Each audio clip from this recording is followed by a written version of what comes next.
Bom dia, Rafael, entrando aqui agora. Bom, meus amigos, bem-vindos aí à aula de sábado de manhã, né? Ainda bem hoje que o dia está nublado, está frio. Certamente, se tivesse sol, você estaria nessa hora me xingando, fazendo, com certeza, vários adjetivos ao professor em pleno sábado de manhã. Mas, enfim, meus amigos, estamos aqui agora. Nesse momento, esqueçam a disciplina Processo Civil das aulas de quinta e sexta-feira. A partir de hoje, traremos para vocês a disciplina Direito Desportivo, a disciplina que seria ofertada a vocês no semestre passado, no quinto período, juntamente com Psicologia Jurídica, salvo me engano era no quarto, que vocês estão tendo agora, aos sábados, de 8 às 10, Psicologia Jurídica, com a professora Ângela, e de 10 a meio-dia, Direito Desportivo, comigo, até o dia, salvo me engano, dia 19 de dezembro. Então, teremos 2 horas a cada sábado, até o dia 19 de dezembro, para que a gente possa concluir o nosso programa, que é de 40 horas, ou seja, não é um programa extenso, é um programa, na verdade, com tamanho mais ou menos metade da disciplina que vocês já têm comigo em Processo Civil 3. É um programa completamente diferente, é uma disciplina que não é nova, na verdade, é um ramo do direito que já é muito, vamos dizer assim, muito recorrente no nosso cotidiano, mas que ainda não é muito bem explorado, tanto pelas universidades quanto pelas especializações, visto que é um campo de trabalho hoje ainda com uma carência muito grande de profissionais, porque o direito desportivo, na verdade, ele acaba surgindo já e consolidado na nossa Constituição de 88, o direito desportivo sempre existiu, mas ele foi consolidado, na nossa Constituição de 88, vamos ver sobre isso hoje também, e dali vem as questões que envolvem os direitos dos atletas, tem a parte também desportiva do trabalho, tem algumas imputações penais quanto à atuação dos atletas, atuação propriamente dos clubes. Temos aí o Estatuto do Torcedor, que é um estatuto criado, uma legislação específica, que muito se parece, muito se assemelha, por exemplo, ao Código de Defesa do Consumidor, ou seja, foi uma grande conquista do torcedor, das práticas desportivas, no que tange à organização de eventos, a determinação, por exemplo, de prévia comunicação do local, do dia do jogo, ou, por exemplo, até mesmo do horário, a questão do respeito e a responsabilidade das entidades esportivas, dos clubes, por exemplo, das confederações, das federações, no que tange aos acontecimentos ali naquela seara do evento, né, que é um evento, na verdade. A gente fala de prática desportiva, não significa apenas, por exemplo, um lazer. A gente sabe que o esporte ele surge até mesmo como uma esfera de lazer, porém o esporte hoje ele é considerado pela Constituição, né? É uma garantia fundamental, com previsão no artigo 5º, mas existe um dispositivo constitucional, o artigo 217, por exemplo, que trata exclusivamente da prática do desporto. Ele cita, por exemplo, a questão da justiça desportiva, que será também objeto da nossa disciplina, vai ter uma unidade à parte, como é que funciona essa justiça desportiva. Bom dia, Mara, tudo bem? Enfim, hoje vamos fazer aqui um bate-papo sobre o semestre, já sabendo que eu tenho que responder a várias perguntas e questionamentos de vocês. Bom dia, Rafaela. Uma vez que nós estamos hoje no dia 17 de outubro, as aulas começaram praticamente no dia 10 de agosto. E já tivemos, inclusive, a primeira avaliação, por exemplo, das disciplinas que começaram, né, no início de agosto, no dia tauriano. E aí, claro que não vamos ter nenhum prejuízo dessa divisão de datas, por exemplo, da primeira para a segunda avaliação, prova repositiva para aqueles que eventualmente perderam a oportunidade de fazer a própria avaliação, vamos ter o exame. Então, não é uma disciplina que será, por exemplo, ministrada de forma típica. Pelo contrário, vocês terão todos os protocolos que o manual acadêmico aqui da Unirj estabelece para qualquer disciplina. Em que pese ter começado agora, no meio de um semestre, vocês não serão prejudicados nem com a quantidade inferior de horas pela disciplina, serão 40 horas, bem como também não serão prejudicados com uma celeridade desproporcional no que tange ao conteúdo, inclusive as datas das avaliações, que inclusive eu não tenho ainda, vamos depois verificar o calendário, a gente negocia datas para que ninguém seja prejudicado, pelo menos até o presente momento, a instituição não me passou datas sobre essa disciplina, imagino eu que eu vou até mesmo fazer um projeto aqui, uma elaboração de um calendário, no que tange a primeira avaliação, segunda, TED, prova repositiva e exame, vou enviar para a coordenação e direção e aguardar que eles aprovem. Assim como o programa de vocês aqui, hoje eu confesso que eu não tenho o programa pronto, porque a instituição, quando me convidou, eu não sabia, confesso que foi até uma falha minha, que eles não teriam esse programa já pronto.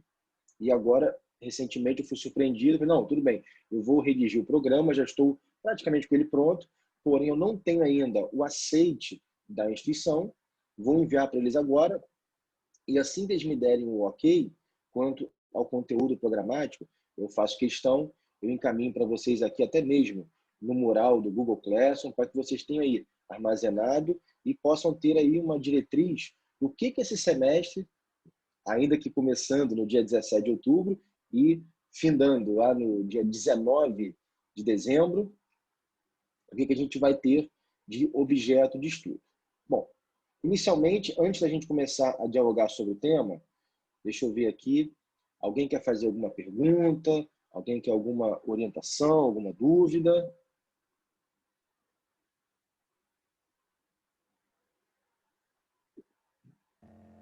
Professor, tudo bom? Tudo jóia. Rodrigo. Fala, Rodrigão, beleza? Tudo bem, cara? Olha só, eu entrei atrasado aqui, eu não sei, eu vi que você estava discutindo exatamente essa questão de programa e tal. Uhum. Eu cheguei até a questionar ontem no grupo aí com os alunos sobre a possibilidade de trancar a disciplina. Não sei se você tem alguma orientação sobre isso, porque sábado é um dia que eu tenho um compromisso já do semestre. Por um acaso, esse sábado, como foi semana de professor, a gente não tem aula, mas eu tenho dado aula em lato sensu, inclusive até num curso de Direito Médico lá da UERJ, nos sábados, cara. Então eu não sei se eu vou poder assistir, não. Rodrigo, olha só, eu confesso a você, e não, a gente não foi nada demais não, é mais ou menos ainda esse contexto. Eu entendo perfeitamente, não só o seu caso, como alguns colegas, por exemplo, que já me procuraram, que estão já fazendo curso preparatório para concurso público, alguns realmente já têm uma escala de trabalho aos sábados definida, e claro, todo mundo foi pego de surpresa. Rodrigo, o que eu posso assim, te recomendar, e sabendo aí que você, além de um aluno muito dedicado, também é professor, é colega, a gente se entende muito bem com isso. Eu acho o seguinte, se a gente tem a possibilidade aqui, através da plataforma de videoconferência, até de realizar a gravação de aulas, e a sua turma fazem muito isso, né? A própria Flávia, no semestre passado, fez muito isso com os alunos, ela fazia a gravação, disponibilizar para os colegas que tinham alguma forma de dificuldade de acesso. Rodrigo, eu não ficaria preocupado caso você tivesse as gravações depois, ou visualizasse o conteúdo. Eu vou tentar fazer daquela forma dinâmica, passando atividades, para que aqueles colegas que não puderem participar, pelo menos tenham registrado ali o conteúdo, algumas atividades, eu acho que facilita. Então, o que eu falo para você, estende-se a todos. Vão entender perfeitamente. Eu sei que o ideal seria que todos assistissem, mas Claro que eu vou flexibilizar. Você sabe que, enquanto docente, a gente tem essa autonomia pedagógica, ainda mais no caso atípico. A presença é importante? É, mas nesse caso, eu mesmo já deixei bem claro para a instituição que eu assumi em cima da hora, mas eu quero ter uma autonomia até para que não prejudique a turma. Então, quanto a isso, Rodrigo, fique tranquilo. Eu sei que exatamente, eu sei que você até seria interessado no assunto, você gosta, concordo com você, mas fique tranquilo. A gente tem aqui as aulas, os colegas gravam, você assiste depois, qualquer coisa, eventualmente a gente bate um papo aí com todos vocês. Se for necessário, por exemplo, a gente gosta de fazer sempre, antes das provas, tanto a primeira avaliação quanto a segunda, aquela revisãozinha, lembra? Se eu perceber que muitos de vocês não conseguirão assistir aos sábados, a gente negocia até uma aula durante a semana, em um horário que vocês definirem, para que a gente possa, de repente, ter esse contato maior. Então, Beleza, professor. meu amigo, Obrigado. quanto a isso, fique tranquilo, a gente está junto nessa aí. O desafio é de vocês e meu também. Bom, vamos já. Mais algum colega que queira se manifestar? Aqueles que estiverem acordados, é óbvio, né? E obrigado, Rodrigo, por você abrir a câmera, porque realmente, olha, você sabe do que eu estou falando. É uma solidão você ficar nessas plataformas de videoconferência sozinho e ter alguém aí com a coragem de Não abrir tá a sozinho câmera, não, né? professor. Não tá sozinho não. Fica tranquilo. Tamo aí. Você não tá sozinho não. Ah, Tamo aí na batalha. show! Agora sim, Paulo, agora sim. Eu só espero que alguém não abra uma câmera numa praia ou tomando um chopp, que aí eu vou ficar revoltado. Ó, Não, mas Marconi cuidado. também. Hoje não tá praia não, mas cuidado com as surpresas. Marconi, por gentileza, vamos colocar uma camisa que ninguém merece. Estou vendo você em pleno sábado de manhã sem camisa. Pelo amor de Deus. O Ana aí também já me cutucando, né? Enfim, eu acho que sábado é mais descontraído, né, galera? Até, Ai, não tem inclusive... como, professor. Vou te falar, a gente fica até tenso, não dá nem para festar direito, entendeu? Já, e assim, todo mundo já tem seus compromissos, né? Pô, e a gente trabalha já tanto durante a semana.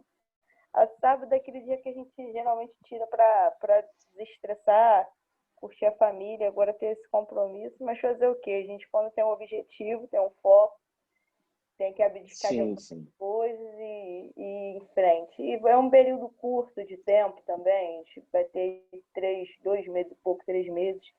Passa Passa rápido. rápido, passa rápido. Assim, Ana, a gente brinca aqui, mas vamos lá. Eu, particularmente, eu vou confessar a vocês, eu acho que tem mais de 7 anos que eu não dou aula aos sábados. Eu concordo com vocês, eu também não gosto. Inclusive, Rodrigo, eu recentemente declinei de vários convites de pós de lato sensu por isso, que sempre eram sábados e domingos, e algumas até fora do Rio de Janeiro.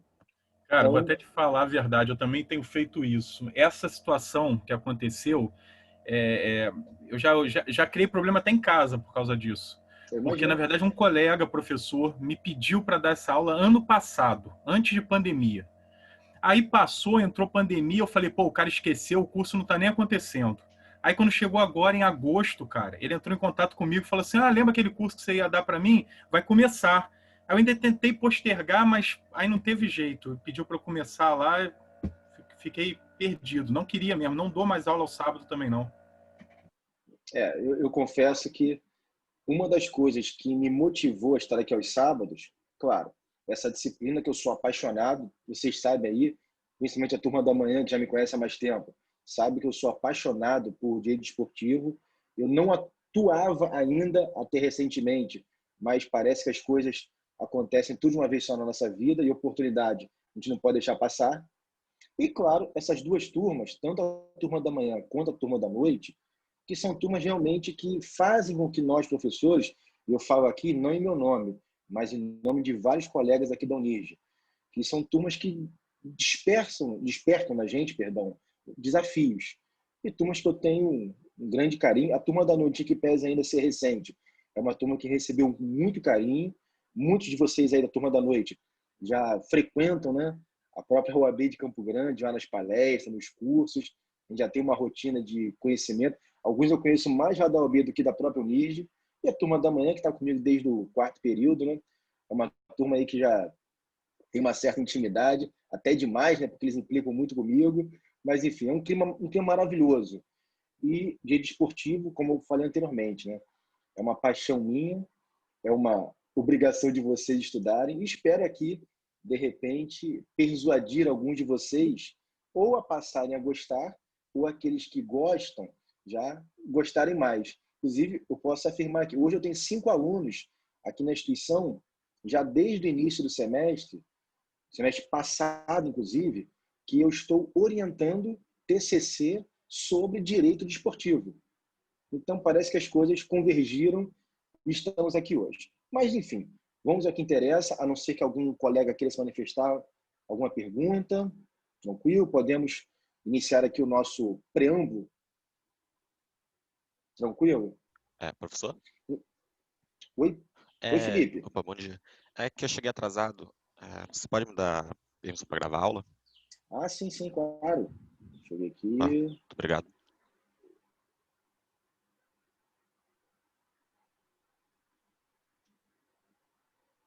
Felipe. Ah, tá aqui. Tá como primeiro. Ah, porque você tá sem vídeo. Ele aparece como primeiro para mim aqui. Tá fora da ordem. Bom, vamos já, meus amigos. Então, iniciando aqui o nosso conteúdo programático.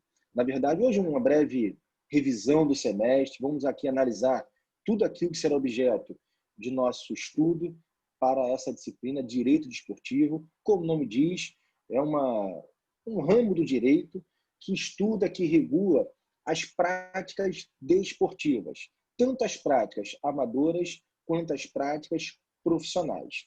Esse ramo do direito, ele possui ainda uma justiça especializada. Nós temos aí os chamados tribunais de justiças desportivos, começando lá pelo STJD, que é o nosso Superior Tribunal de Justiça Desportiva, que inclusive tem sede aqui no Rio de Janeiro, e temos ainda mais os nossos tribunais estaduais, conhecidos como TJDs. E percebemos aí que no nosso dia a dia, aqueles que assistem alguma prática de esporte, seja o vôlei, o futebol de salão, o basquete, o handebol, os esportes olímpicos, por sinal, embora o Comitê Olímpico Brasileiro ele é um caso à parte da legislação esportiva, mas vocês que gostam aí, eventualmente, de assistir à prática esportiva, vocês que são torcedores, que antes da pandemia, né, infelizmente agora a gente está com esse período aí de impossibilidade de torcida em eventos, mas vocês que frequentavam estádios, ginásios, vamos ver também o Estatuto do Torcedor, que é muito importante, é uma legislação que hoje garante todas os direitos, né, do consumidor enquanto torcedor. É uma legislação que se assemelha demais, por exemplo, à Lei 8.078, que é o Código de Defesa do Consumidor, equiparando muitas das vezes a entidade esportiva que promove aquele evento a condição de fornecedora de serviços e o torcedor enquanto consumidor. Temos aí os próprios juizados especiais hoje, aqueles transitórios que tem, não sede, mas tem a sua localização no horário do evento esportivo. Muitas vezes, por exemplo, não sei se alguém aqui já foi ao Maracanã, na época, antes da pandemia, e presenciou lá dentro a estrutura do juizado especial para aquele julgamento mais rápido sobre algum ato praticado ali, seja pela entidade esportiva, seja pelo torcedor, ou até mesmo por algum atleta envolvido naquela celeuma. E aí a gente vai iniciar aqui falando, obviamente, da nossa Carta Magna, que é a Constituição Federal, que diz lá no artigo 217: é dever do Estado fomentar práticas desportivas, formais e não formais, como direito de cada um, observados. Bom, perceba o seguinte, o caput do artigo 217, ele impõe na nossa Carta Magna que o Estado tem o dever de fomentar essas práticas, sejam elas amadoras ou profissionais. Lembrando que o esporte, né, o desporto como geral, ele é uma atividade muitas vezes de lazer uma atividade, às vezes, amadora e também uma atividade profissional, com remuneração, contratos. Vamos ver a questão aí, em breve, da relação com o direito civil, a relação com o direito do trabalho, essas duas bases principais no que concerne aos atletas, sejam eles de quaisquer modalidades. Mas, é claro, lembrando que o nosso país tem por cultura o futebol como a nossa maior referência esportiva no mundo.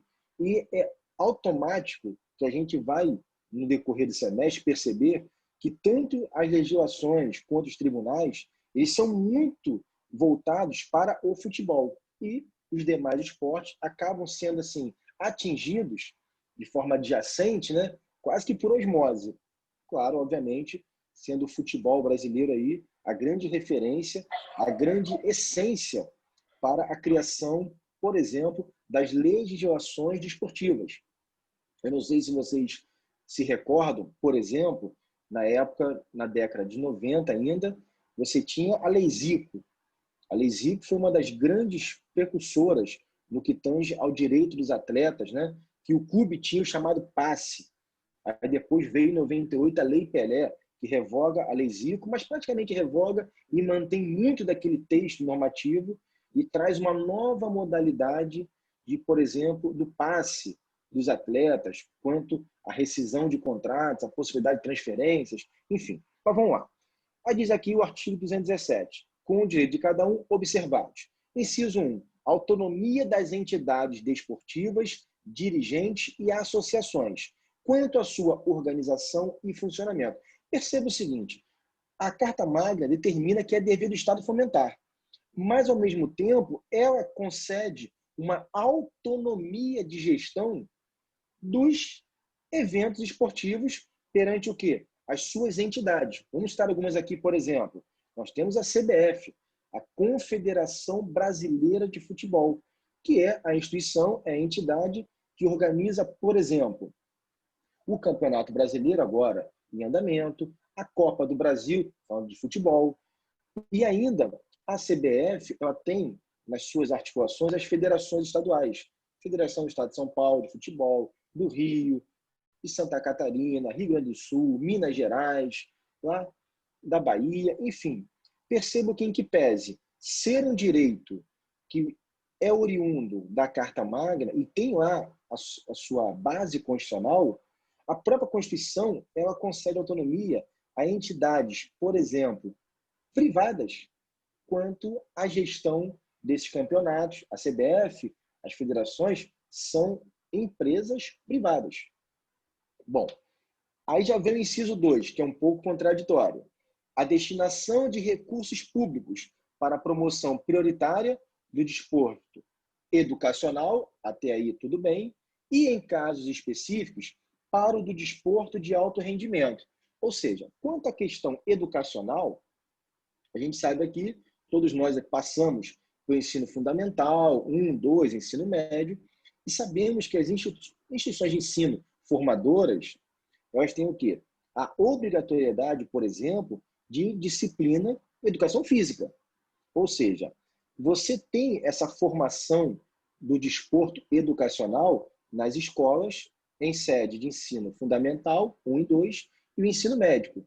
Já no terceiro grau, na universidade, no ensino superior, não há essa obrigatoriedade. Mas no que trata do desporto educacional, a gente tem sim, tanto ensino fundamental quanto ensino médio. Mas temos a questão do desporto de alto rendimento. O que seria esse desporto de alto rendimento? Por exemplo, nós temos aí vamos dizer assim, uma Olimpíada que estava prevista para acontecer. E a Olimpíada seria esse ano, em 2020, no caso lá em Tóquio, no Japão. Aí eu digo a vocês, quantos atletas aqui no Brasil que tem o chamado índice olímpico, seja de qualquer modalidade, no atletismo, no judô, no vôlei de praia. E aí você tem o quê? Você tem essa inserção na Constituição, uma previsão que permite ao nosso Congresso Nacional, por exemplo, através do Poder Legislativo, em consonância com o Poder Executivo, tratar emendas, por exemplo, tratar decretos ou qualquer tipo de fomento financeiro ao desporto de alto rendimento, que são aqueles atletas que... Deixa eu só ver, tem alguém com áudio. Que são aqueles atletas que muitas vezes representam ao Brasil em competições internacionais, e um grande exemplo disso é a própria Olimpíada, que está suspensa aí, parece que será realizada em dezembro de 2021, mas ainda vamos aguardar esse decorrer da Covid para verificar o que de fato acontecerá. Bom, temos o inciso 3, que diz aqui: o tratamento diferenciado para o desporto profissional e o não profissional. É o que nós tratamos aqui. Professor, Rodrigo. Deixa eu perturbar um pouquinho. Claro, diga. Esse inciso 2 deixa claro aí que é quer dizer, uma demanda constitucional, é uma política de Estado apoiar, em casos especiais, o esporte ou desporto de alto rendimento. E aí me veio à cabeça a discussão que está ocorrendo agora daquela menina do vôlei de praia que falou contra o presidente. E aí muitos levantam de imediato a questão de que ela não poderia estar se expressando dessa forma porque é patrocinada pelo Banco do Brasil. Mas esquecem que esse patrocínio não é algo de governo, mas é algo de Estado. É um apoio que o atleta tem que ter do Estado, é política de Estado, é constitucional. Então a pessoa, isso não pode impedir a expressão da pessoa, a meu ver. Sim, Rodrigo, essa é uma discussão que a gente vai, inclusive, ter no decorrer das aulas aqui, mas é um caso muito específico. E, nesse caso, Rodrigo, eu vou te ser bem sincero, eu acho que a decisão do STJD, agora, salvo me engano, na quarta-feira, foi a mais acertada. Por quê? O STJD não puniu a atleta, mas apenas advertiu-a de que, se reiterada, ela será punida. Porque houve essa confusão mesmo. Eu vi muito advogado que talvez não seja da área desportiva, e por isso que eu digo, é um campo de trabalho que carece de mão de obra qualificada. Essa é a grande verdade. O que eu vejo de juristas aí em programas esportivos, eu sou apaixonado por programas esportivos. Eu sou aquele espectador que eu assisto o jogo e acabou o jogo, eu assisto os comentários e vou durante a madrugada assistindo todos os programas. E aí a gente vê cada atrocidade, a gente que é do direito, e você vê muito isso. Ah, mas o ato da atleta ter se expressado vai dar direito ao governo federal deixar de investir no vôlei. Não, não vai. Não vai. Não vai mesmo. Agora, é óbvio que um campeonato de vôlei, no caso o vôlei de praia, onde o Brasil é uma das referências no mundo, diga-se de passagem, o vôlei de praia e o vôlei de quadra, masculino e feminino do Brasil, ele pode ser equiparado em número de conquistas ao futebol. Ele não tem a visibilidade, mas número de conquistas e de repercussão de capacidade técnica, o Brasil no vôlei é país de primeiro mundo disparado. Temos a era Bernardinho na seleção brasileira de vôlei, que foi um absurdo, ganharam tudo. Assim como a seleção feminina, recentemente do José Roberto Guimarães. Então, realmente, a gente tem... Oi, Mara, já vou te responder também. Então, vamos lá, Rodrigo. O que eu interpreto ali?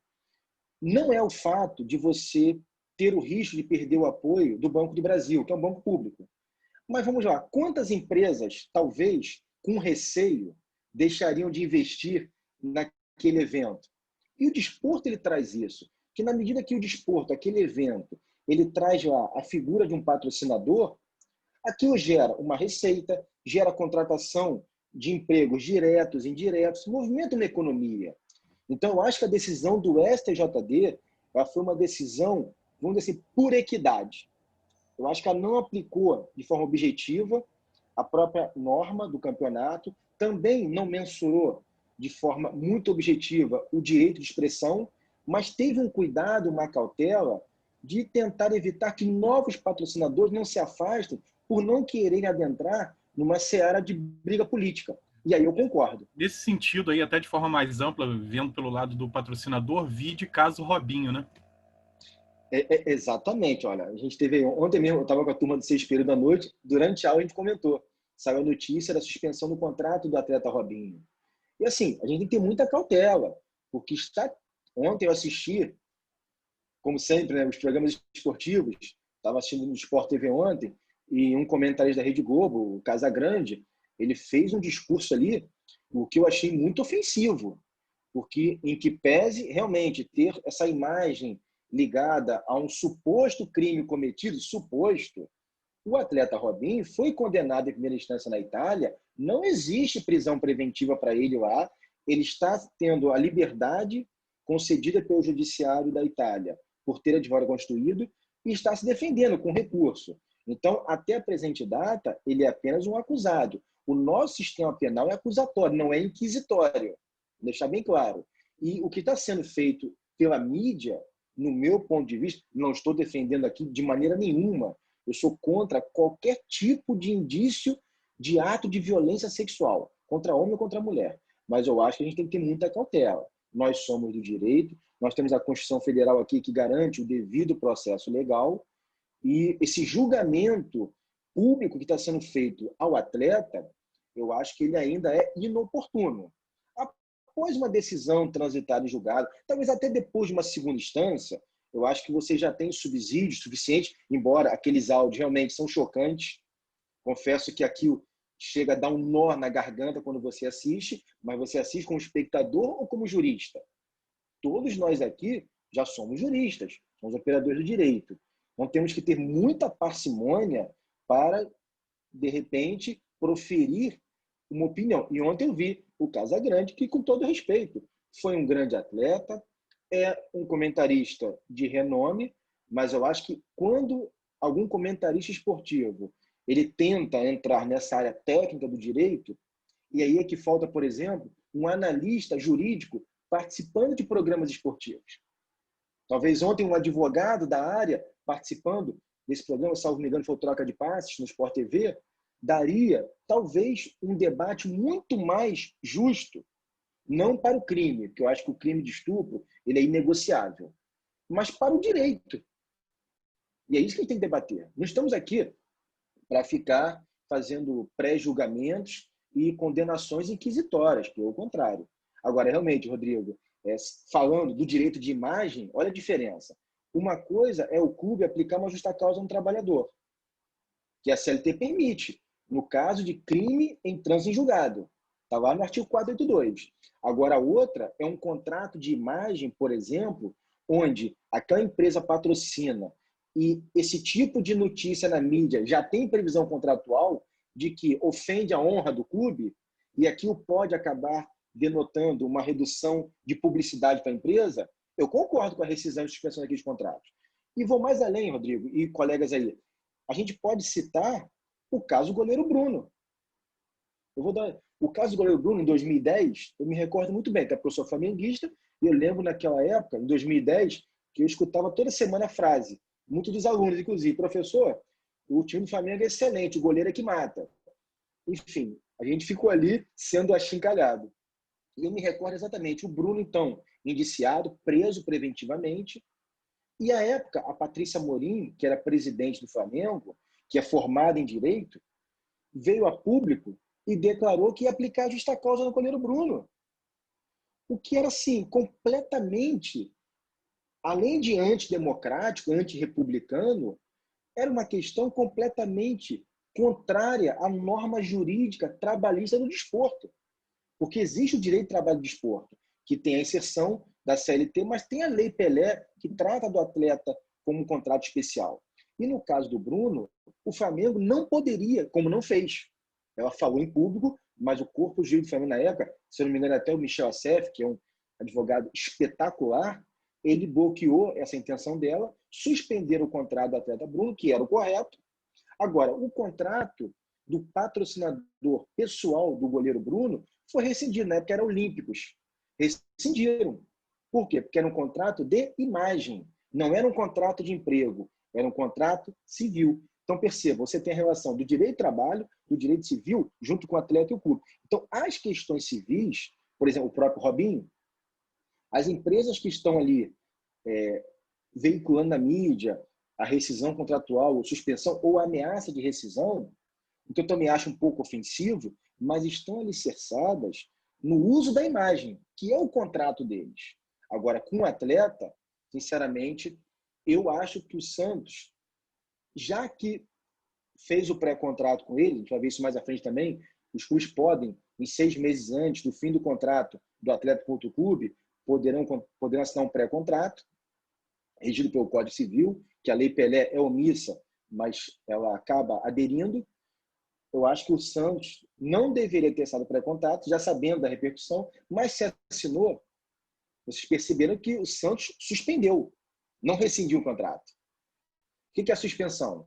Paralisa agora e daqui a pouco ele volta a produzir efeito. Então, eu acho que a decisão do Santos foi acertada. No ponto de vista social, no ponto de vista da sociedade como um todo, nesse momento em que a gente atravessa aí por vários escândalos de violência contra a mulher, de muitas pessoas com poder, né, ou que têm a sensação de poder, achando que a impunidade vai perpetuar em suas atitudes. Temos o caso Neymar há pouco tempo aí também, que é muito emblemático, e a própria advogada do Neymar, a Maíra Fernandes, inclusive eu tenho o privilégio de ter um contato próximo com ela, com a Abracrim, é uma advogada sensacional, e eu lembro da época, quando a advogada Maíra Fernandes assumiu a causa do Neymar, ela foi completamente achincalhada na internet. Foi alvo de pedrada, porque ela, como mulher, não poderia defender o Neymar. Olha que coisa surreal. Pelo amor de Deus. E aí o que aconteceu? Verificaram pelo inquérito que não havia o mínimo de indícios de autoria e materialidade daquele crime, foi arquivado e a própria Maíra saiu fortalecida, mas, olha, ela sofreu muito. Ataques na internet o tempo todo, porque ela, então, uma advogada feminista, ativista, conheço ela e ela realmente, tecnicamente, é muito acima da média, foi aí apedrejada pela opinião pública, por muitos comentaristas, inclusive, de futebol, que não têm noção do direito e se metem na nossa área. Eu falo, nós não vamos nos meter, por exemplo, com a opinião do Muricy Ramalho no Sport TV, quando ele fala de tática do futebol. Não vou. Agora, quando ele fala, por exemplo, do uso do VAR, da questão da decisão do árbitro, da punição do atleta, se foi agressão, exercício irregular de direito, com todo respeito, isso compete a gente, nós do direito. Mas vamos continuando aqui, que o papo está bom e realmente vamos ter aí com bastante tranquilidade todos esses casos. Mas tem o caso Robinho, o caso Bruno, o próprio caso da atleta aí, o caso do Flamengo e Palmeiras, aquele jogo em São Paulo que não aconteceu, o que aconteceu, uma confusão. Aquele jogo, por exemplo, vamos falar sobre isso daqui a pouquinho, ele trata exatamente dessa distinção da justiça comum para a justiça desportiva. É muito interessante esse acontecimento. Mas vamos continuar, vamos chegar daqui a pouquinho, que esse exemplo é imprescindível para o nosso pontapé inicial. Oi, pois não. Bom dia, doutor. Eduardo está falando. Ô, Eduardo, diga, meu amigo. É uma pergunta aqui sobre esse assunto. Tranquilão? Esse inciso 2 aqui, ele fala dessa destinação de recurso público para desporto de alto rendimento. Seria assim, o esporte que estivesse envolvendo a representação do Brasil no exterior, seria isso aí também? Na verdade, isso, Eduardo. Entendi. Perceba que a Constituição, ela deixa no inciso 2 um texto muito subjetivo. Então, quando fala de desporto de alto rendimento, são os profissionais que têm repercussão, visibilidade, atletas, por exemplo, que vão representar o país, seja em competição internacional, como o Pan-Americano, a própria Olimpíada. Temos aí as próprias seleções de futebol, de vôlei, futebol de salão, de basquete, que representam o Brasil, até mesmo em amistosos aqui na América Latina, na Europa. Então, fica muito vago. Mas, é claro, isso vai depender do quê? Como é um dinheiro público, é o que o Rodrigo falou, é uma política de Estado. É uma obrigação que a Constituição prevê.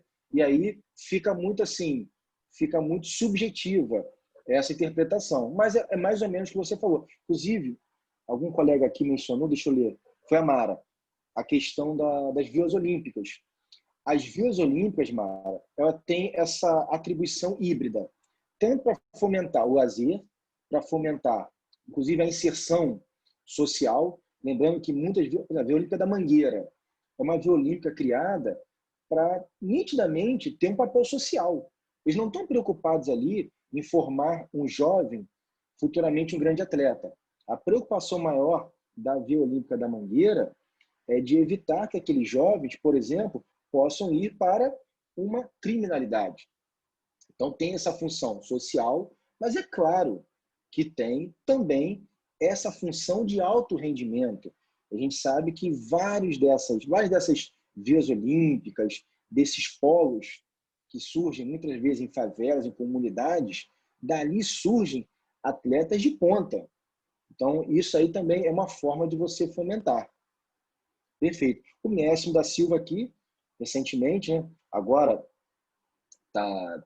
teve uma alteração, né, na estrutura aqui da administração do centro esportivo.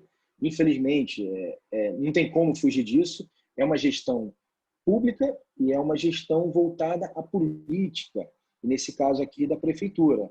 Então, até o antigo diretor aqui, o antigo gerente geral do centro esportivo, saiu agora por questões de conflito ideológicos partidários com o atual prefeito, tem uma gestão transitória, e futuramente, caso mude o prefeito ou permaneça, pode ter uma outra alteração. Enfim, Mara, é uma pena. Uma pena porque, para Campo Grande, o Centro Esportivo Mestre da Silva é uma referência absurda. Nós tivemos aqui uma medalha olímpica, salvo me engano, desculpa, a medalha do patins. Foi um atleta que conseguiu a medalha aqui dentro. Eu, particularmente, eu me lembro até na época da faculdade, que eu era aluno aqui da antiga Moacir Baixa, atual NIRD, quantas vezes, em 98, 99, 2000, eu fui assistir aqui no Centro Esportivo jogos da seleção masculina de vôlei, a seleção adulta, assisti jogos, por exemplo, na época do Magic Johnson com o Oscar, eventos sensacionais. A equipe, perfeito, Mara. Agora, Mara, a equipe de ginástica, eu vou fazer uma ponderação aqui, do Centro Esportivo era maravilhosa. Agora, vocês tinham que conhecer a equipe de ginástica aqui da antiga Moacir Bastos.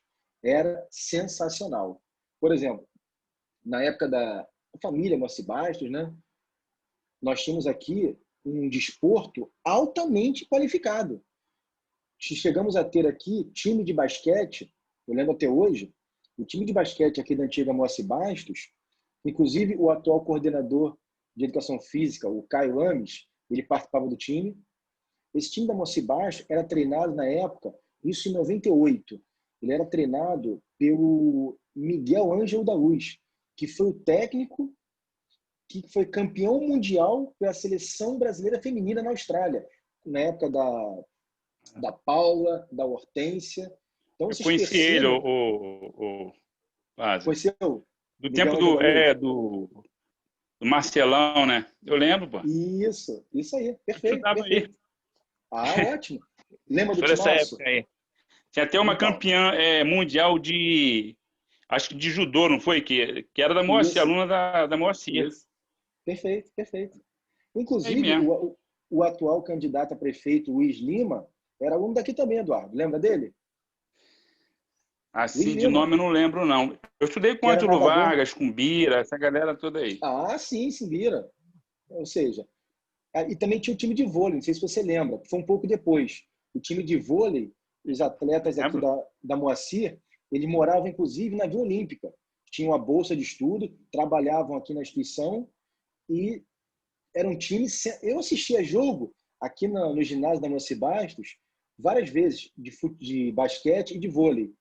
Uma vez eu vi o Flamengo, o time de basquete profissional, passar vergonha aqui na Moacir. O time massacrou.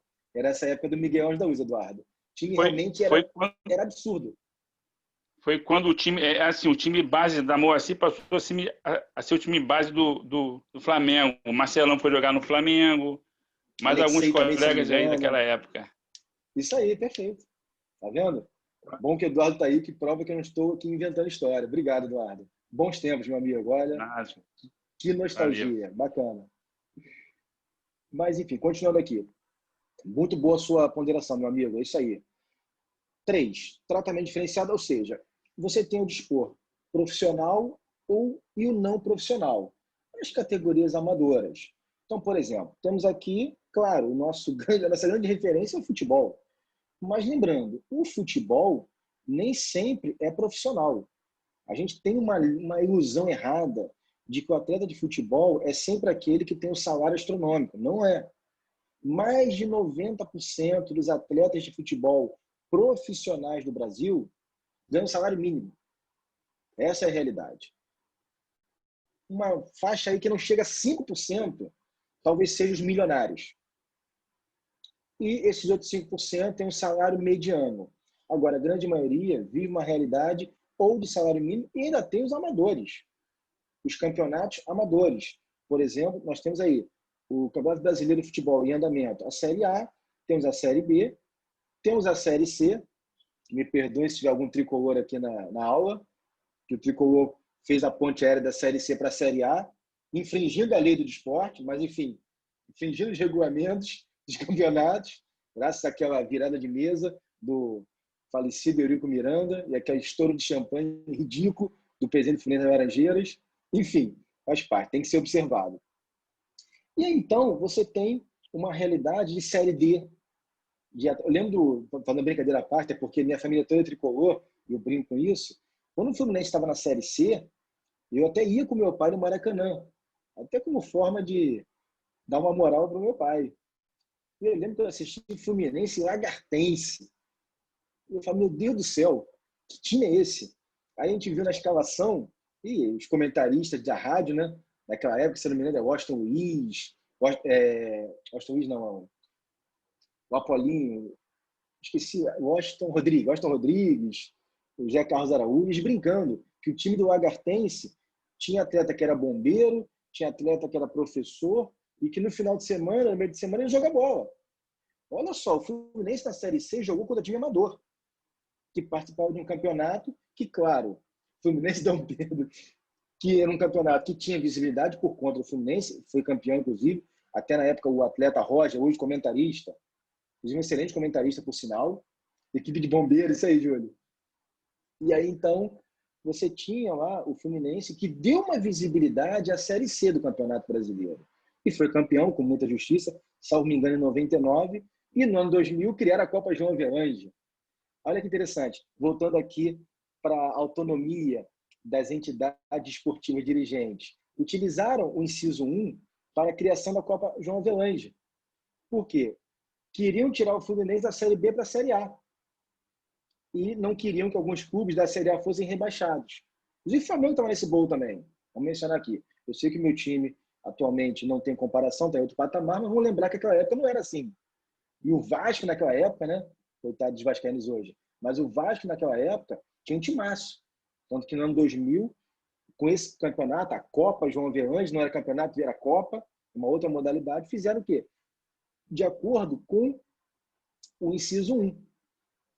Ou seja, olha como é que os nossos dirigentes podem ser até mesmo espertos, mas eles sempre têm embasamento de... Inclusive, faço aqui uma ressalva, a gente brinca com o Vasco da Gama, mas Eurico Miranda era advogado e brilhante jurista. Ele tinha um conhecimento jurídico absurdo. Digo isso a você porque eu já presenciei um debate jurídico, eu tive esse privilégio, não quero ser flamenguista, mas tinha a figura do Eurico Miranda tecnicamente, pelo amor de Deus, tecnicamente, como jurista. O cara era excepcional. Era de uma inteligência e de um respaldo impressionante. Enfim, mas saudoso Eurico Miranda, era um divertido, né? O folclórico. O desporto tem muito isso. Ele traz a parte técnica, mas traz o folclore também, né? Figuras que passaram aí e um personagem histórico, a gente tem que mencionar, que pese todas as acusações, enfim, não vem ao caso aqui, mas foi um personagem essencial para a história do futebol carioca e podemos incluir ao cenário nacional. Bom, temos aqui 4. A proteção e o incentivo as manifestações desportivas de criação nacional. Olha que interessante. A gente sabe, falando aqui mais uma vez, o Brasil é muito futebol, futebol, futebol. E nós temos aqui um incentivo a essas manifestações desportivas. E pode-se inserir essa manifestação como alguma modalidade que não tem essa visibilidade. Como eu falei anteriormente aqui. Ah, sim, o Caixa d'Água, isso. O Eduardo... Como é que é? Doutor em Direito. Como é que é o nome dele, o Caixa d'Água? Lá de Campos. Do Americano de Campos. Esqueci, Eduardo Viana. Muito bem, Alex. Obrigado. Eduardo Viana. E aí, enfim, nós temos aí essa proteção, como nós falamos. A gente tem o vôlei no Brasil. Se você fizer uma análise de conquista do vôlei do futebol, talvez hoje o vôlei seja muito mais referendado no mundo do que o futebol brasileiro. Vide aí as últimas Copas do Mundo, as vergonhas que o nosso futebol fez. E o vôlei não. Você percebe o vôlei desde aquela geração de 84, da Olimpíada de Los Angeles, os mais antigos aqui, aqueles que nasceram na época de 2000, mais 90 não vão lembrar disso. Mas o vôlei do Brasil ele começou em 84, com a geração de prata, onde o Renan, que é o atual técnico da Seleção Brasileira Masculina de Vôlei, era jogador, junto com o próprio Bernardinho, Montanara, aquela geração de prata. E era um esporte amador. Depois de Los Angeles, aí sim, o vôlei brasileiro passou a evoluir. Em 88, na Olimpíada de Seul, não foi tão bem assim. E temos, em 92, o grande ápice e a retomada do Brasil como vôlei, que foi o time de 92 em Barcelona, né? Com Tandy, Maurício. E dali para cá foi uma avassaladora quantidade de conquistas. Olha, já percebi que a Mara aqui é do meu time. Ela adora esporte. Mara, Maria Esther Bueno é a recordista do Grande Slam de Wimbledon, o torneio de tênis mais charmoso e tradicional do mundo. Realmente, a Maria Esther Bueno, assim como o Guga depois, né, que infelizmente a sua carreira foi interrompida por um problema grave na sua coluna, o Guga e a Maria Esther realmente são grandes referências, né, mas de um esporte que não é muito praticado no Brasil. Aliás, o próprio Guga foi um grande responsável pela visibilidade. A Maria Esther Bueno, por ser de uma geração anterior, onde o tênis era muito mais elitizado, ainda é, mas nem tanto, a gente tem aí uma grande... Se não me engano, ela foi campeã de Wimbledon 7 vezes, ela é recorde. Até hoje, ela é homenageada, ela faleceu recentemente, né? Mas sempre foi homenageada em Wimbledon, sempre entregava os prêmios nas congratulações. E o Guga, que foi, para mim, depois do Ayrton Senna, também nossa grande referência como esporte individual. Exatamente foi alguém que trouxe aí uma sensação do Brasil, tirando aquele complexo de vira-lata do Brasil no tênis, que a Maria Esther, infelizmente, como mulher, não conseguiu, por esse preconceito aí que ainda existe no esporte feminino. Mas, realmente, boa lembrança, Maria Esther Bueno, realmente grande referência do esporte individual. E o Guga, não sabe aí, eu acho que o Guga meio que ele acabou entrando ali no lugar do Ayrton Senna, que para mim foi minha grande referência como atleta, né? Eu acho que quem é da minha idade, quem está beirando os 40 anos, nunca mais conseguiu assistir Fórmula 1 depois de 94. Eu, particularmente, não consegui mais. Porque todo domingo de manhã a gente estava assistindo e aguardando aquela bandeirada e aquela musiquinha da vitória, que depois a torcida do Flamengo até utilizou. E tem até hoje aí uma música muito bacana. Bom, continuando aqui.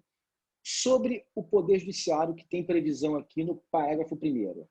O Poder Judiciário comum, aquele poder jurisdicional, só admitirá ações relativas à disciplina e às competições desportivas após esgotarem-se as instâncias da justiça desportiva, regulada em lei.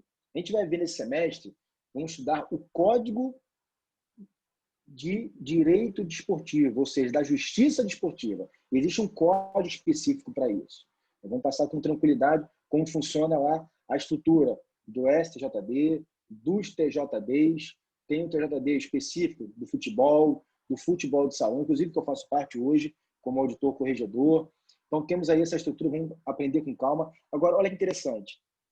Nós temos na Constituição Federal o artigo 5º, inciso 35, que é o nosso conhecido princípio da inafastabilidade do acesso ao poder judiciário. Ou seja, ninguém poderá ser impedido de ingressar com uma ação ao poder judiciário se tiver uma lesão ou ameaça de direito. É isso que preconiza a cláusula pétrea do artigo 5º, inciso 35. Porém, a própria Constituição, ela no artigo 217, ela diz o seguinte, que você só pode utilizar a justiça comum depois de exaurida a justiça especial desportiva. É o recado aqui. E aí, Rodrigo, como você falou anteriormente, do caso do Flamengo e Palmeiras, é um grande exemplo desse parágrafo primeiro. O jogo Flamengo e Palmeiras, o time do Flamengo tinha lá 27 pessoas entre atletas e dirigentes e departamento médico com a Covid detectada. Portanto, por medida sanitária, aí vimos aí a OMS, Ministério da Saúde, prefeituras e estados aí com suas secretarias, impondo aquela quarentena de 14 dias, que agora reduziu para 10, segundo a OMS. Mas, enfim, 14 dias, não só para aquele que foi testado, mas para todos aqueles que tiveram contato com aquele que testou positivo. Ponto. Isso o quê? São padrões de medidas sanitárias para impedir o quê? O contágio e a proliferação da Covid-19. Ok. O Flamengo, então, foi ao STJD. Por que ele não foi ao TJD? Porque o Campeonato Brasileiro é de nível nacional. Então, o TJD aqui do Rio de Janeiro, hoje presidido por uma mulher, Renata Mansur, primeira vez presidido por uma mulher, agora tem 2 meses atrás ela substituiu o Marcelo Jucá. A Renata Mansur não teria competência para esse tipo de julgamento. Por quê? Porque o Tribunal de Justiça Desportivo do Rio de Janeiro, ele tem a sua competência que é limitada ao território. E aí, então, o Flamengo, acertadamente, ele tentou o quê? Junto ao Superior Tribunal de Justiça Desportiva, a suspensão e o adiamento daquele jogo, fundamentando aí os riscos dos próprios atletas do Flamengo que não tiveram ainda o exame positivo estarem contaminados e poderem depois, inclusive, passar para outros atletas. O STJD negou. E aí o que aconteceu? O Flamengo ainda tentou um recurso para o pleno do STJD, que também não concedeu a liminar. E aí houve uma ação judicial. Isso, Yasmin, perfeito. No caso de judicialização, perfeito. Das relações desportivas. E aí houve o quê? Uma ação judicial aqui no TRT do Rio de Janeiro, Tribunal Regional do Trabalho, Justiça Comum, Poder Judiciário, que o TRT tem a sua atuação jurisdicional desde a Constituição de 1946. Até lá, o TRT, na verdade, pertencia ao Poder Executivo. Só em 46 que teve atribuição jurisdicional e passou a integrar o quê? Como órgão do Poder Judiciário. Enfim, o TRT do Rio de Janeiro, verificando lá a questão das relações de emprego não desportivas, o que ele fez? De acordo com o risco iminente de contágio, respeitando, considerando as normas da OMS, as normas, por exemplo, de medidas sanitárias, prevenção, isolamento, o que o TRT fez? Concedeu a liminar, suspendendo a realização daquele evento desportivo, mas fundamentando pela parte do direito do trabalho. Aí vem a pergunta, e olha, eu vi, inclusive o presidente atual do Atlético Mineiro foi a público e deu uma declaração muito infeliz, dizendo o seguinte, que ia pedir o banimento do Flamengo, o rebaixamento do Flamengo, tirar do campeonato e rebaixar, que o Flamengo foi até a Justiça Comum e conseguiu eliminar. Primeiramente, o Flamengo poderia utilizar esse argumento, depois de exaurida a Justiça Desportiva. Porém, o regulamento do Campeonato Brasileiro, o qual o próprio Flamengo assinou, tem previsão, e isso é uma orientação da Federação Internacional de Futebol, a FIFA, né? Que o clube não pode ir à justiça comum. Ele tem que respeitar a justiça desportiva. Deixa eu ver aqui. Marta. Exatamente, Mara. Falta de conhecimento. Então, olha qual foi o desfecho. Essa declaração infeliz do presidente do Atlético Mineiro não estava alicerçada em lugar nenhum. Por quê? Primeiro, o Flamengo não foi autor dessa ação no TRT. O Flamengo era réu. Tanto o Flamengo quanto o Palmeiras eram réus daquele processo. Quem era autor do processo? O Sindicato dos Atletas. E aí vocês já tiveram direito ao trabalho. Eu acho que vocês estão tendo agora o trabalho 2, não é isso? Parte coletiva do trabalho? Não é isso? Acho que sim. E aí vocês têm a parte do direito coletivo do trabalho, onde tem a figura, perfeito, do sindicato, que tem a função o quê? Representativa. O sindicato tem legitimidade processual ativa para aquela medida no TRT? Tem. Ou seja, a medida foi concedida pelo tribunal, só que tem um problema. Aí vem uma outra questão que não foi observada. O jogo era onde? Era em São Paulo. E o TRT do Rio de Janeiro tem competência para uma decisão em São Paulo? Não tem. E aí foi o grande erro, talvez. Claro, vamos ser francos aqui. É óbvio que o Flamengo estava por trás disso. É óbvio que o Flamengo ele deu combustível para o sindicato requerer essa medida, mas errou. Deveria ter feito lá no TRT, segunda região São Paulo. Aí sim, a decisão do TRT teria o quê? Abrangência sobre aquele evento esportivo. O que a Confederação Brasileira de Futebol, que organiza a entidade que tem essa atribuição de organizar o Campeonato Brasileiro, fez? Foi ao Tribunal Superior do Trabalho em Brasília e não foi caçar liminar do Rio de Janeiro, erradamente falado também pelas notícias dos comentaristas esportivos. Outro grande equívoco. O que a CBF, e aí com muita inteligência e sendo ali pertinente nos seus argumentos, foi ao TST para que o TST reconhecesse a decisão liminar do TRT do Rio de Janeiro, mas apenas para o Rio de Janeiro e não para São Paulo. Ou seja, a decisão, se não me engano, deu 15 dias para o Flamengo ficar suspenso de qualquer atividade, por conta daquele período de isolamento, né? De quarentena. E aí, então, percebeu-se que a decisão do Rio não tinha efeito em São Paulo.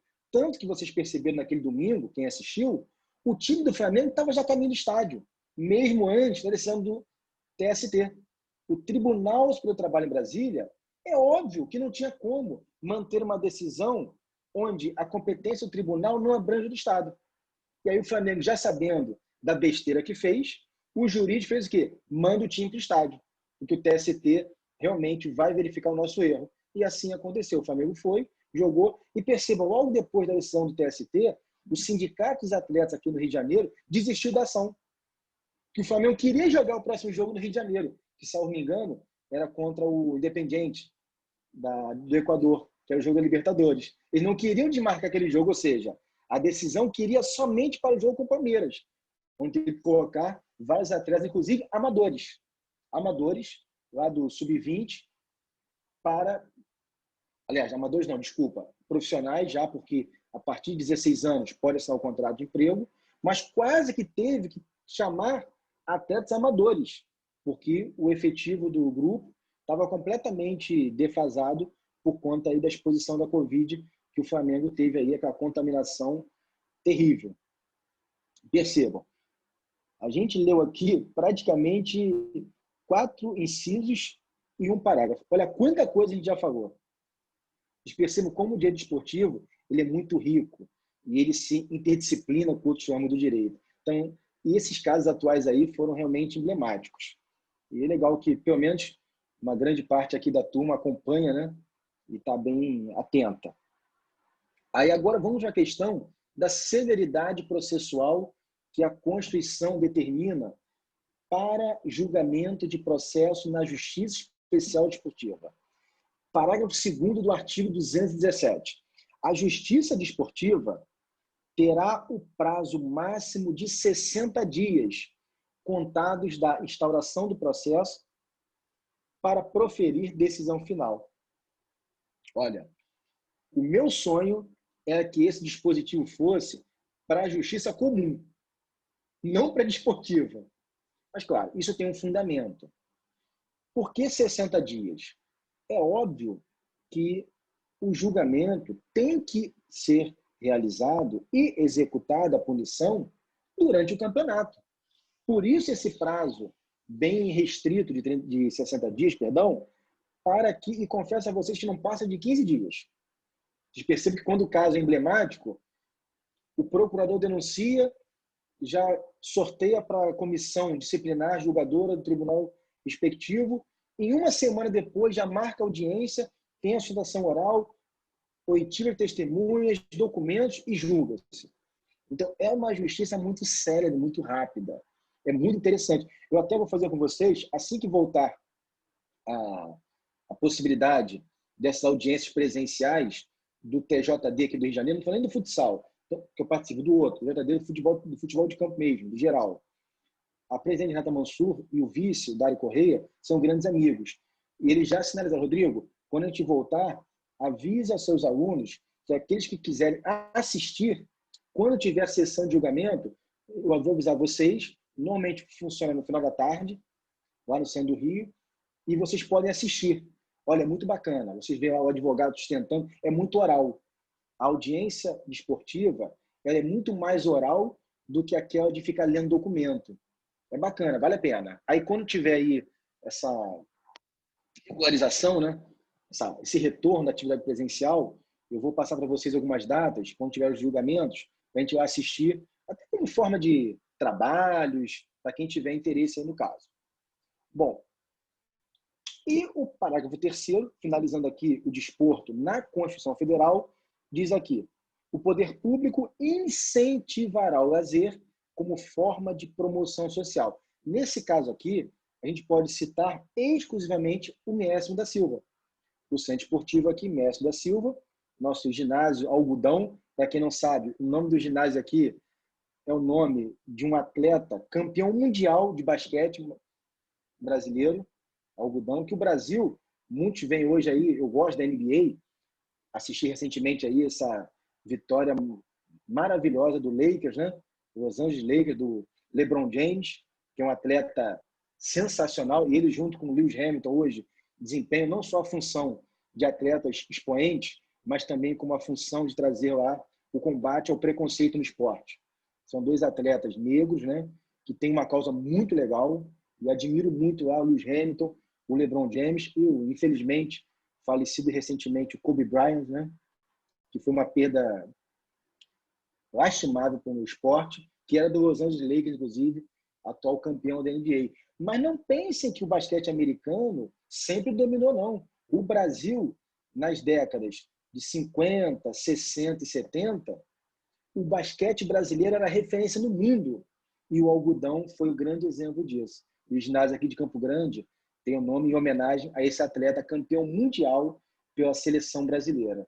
Então, perceba como que o Centro Esportivo, e agora fazendo jus aqui ao parágrafo 3º, ele fomenta a natação, fomenta o atletismo, a prática de vôlei, de basquete, de handebol. Inclusive, o coordenador técnico do Centro Esportivo é um professor de educação física, vou até citar o nome dele aqui, o professor Sérgio Alain, foi professor aqui do Luso Brasileiro de Campo Grande de natação, é uma referência aqui na Zona Oeste em educação física, já foi professor universitário também da Uniswan. Daqui a pouquinho, meio-dia, é aniversário do filho dele, tem um churrasco aqui no condomínio, daqui a pouco toca o Sérgio Alain, ele é meu vizinho aqui, grande amigo, e ele faz um trabalho maravilhoso, porque ele é técnico, ele não é político não, ele é técnico, ele foi convidado pela gestão anterior, mudou a gestão, ele continua, porque ele é técnico. E ele é um apaixonado e, faço uma lembrança, ele é técnico de vôlei. Há 3 anos atrás, 3 anos ou 4 anos atrás, vocês conhecem Saquarema. Saquarema tem um centro de vôlei absurdo. É uma referência mundial. Vem atletas do mundo inteiro treinar vôlei em Saquarema, que tem o polo da CBV, a Confederação Brasileira de Vôlei. Esse professor Sérgio Alain, coordenador aqui atual do MIESM, ele é técnico de vôlei, ele levou uma equipe de vôlei, lá tem torneios master. O atleta de vôlei mais velho do Brasil era dele, 84 anos. E ele levava os times de vôlei feminino e masculino acima de 70 anos. Olha, foi assim, muito bacana. Você vê como que o esporte ele fomenta não só a inclusão social, mas principalmente a saúde. Imagine esses atletas, 70, 80 anos. Olha só, atividade física, jogando vôlei de quadra. Óbvio que o de areia fica mais complicado, pela resistência da areia e dificulta o movimento. Mas o vôlei de quadra, ele fala até hoje emocionado. Rodrigo, levei um atleta de 84 anos. Vi uma reportagem, e ele saiu na reportagem falando que era o atleta mais velho do Brasil, e ele participando desse torneio de vôlei lá em Saquarema. Então, perceba como que isso, claro, a CBV é uma entidade privada que tem aqui a autonomia do inciso 1 do artigo 217, mas que, obviamente, nesse caso, você tem aqui os recursos públicos investidos pelo Ministério do Esporte, nesses torneios, por exemplo, que levam lá pessoas já, vamos dizer assim, da melhor idade, né, as pessoas idosas, praticando esporte. E, antes que eu esqueça, eu assisti uma vez uma palestra, foi na época do Ari Graça. Ari Graça foi presidente da CBV, naquela época áurea do Bernardinho, daquele time do Brasil que ganhou a Olimpíada, a Copa do Mundo, Liga Mundial, ganhou tudo. Aquele timaço mesmo do Brasil de futebol. E eu fui assistir uma vez, lá no centro do Rio, uma palestra do Ari Graça. A palestra era sobre gestão de esporte. Eu falei, bom, vou assistir. Eu adoro vôlei, sou apaixonado por vôlei. Fui lá. O Ari Graça, ele estava explicando toda a metodologia da fomentação do esporte dos Estados Unidos. E eu fiquei impressionado com a capacidade desse gestor. Eu percebi ele que realmente era um gestor, era um executivo, não era um político, em que pese aí, depois surgiram algumas denúncias, escândalos, mas eu estou falando da parte técnica. E na palestra do Ari Graça, salvo me engano, isso foi em 2004, 2005. Acho que foi em 2004, se eu não me engano. Logo depois da Olimpíada, que o Brasil foi campeão na época do Giba, do Nauber, aquele timaço. O Ari Graça falou o seguinte: os Estados Unidos, eles investem absurdamente em esporte e pouco em saúde. A primeira impressão, você fica, peraí, por que investir mais no esporte e deixar de lado a saúde? Pelo contrário. Quando você investe no esporte, desde o ensino fundamental, ensino médio e na universidade, você está criando uma geração saudável. Uma geração saudável que pratica exercício, ela tende a ter o quê? Menos problemas de saúde.